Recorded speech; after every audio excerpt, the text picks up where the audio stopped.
I wish there's an easier way to say this, but sorry to burst your bubble. You won't make sales online if you're not willing to do all it takes. I have always known that to make the kinds of sales I want to make, there are steps, there are frameworks I need to follow.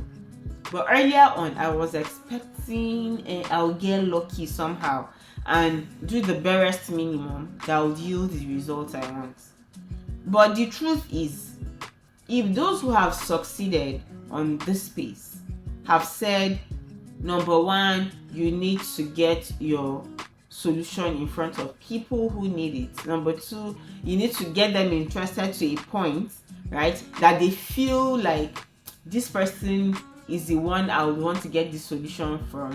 Number three, you now get them to the point where they raise up their hands and tell you, yes, I am interested in your solution.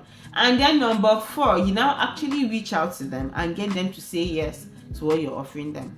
If you decide that this process is too long, I'll just jump from point 1 to point Z or point D, you're going to be wasting your time, your energy, your resources, and your money.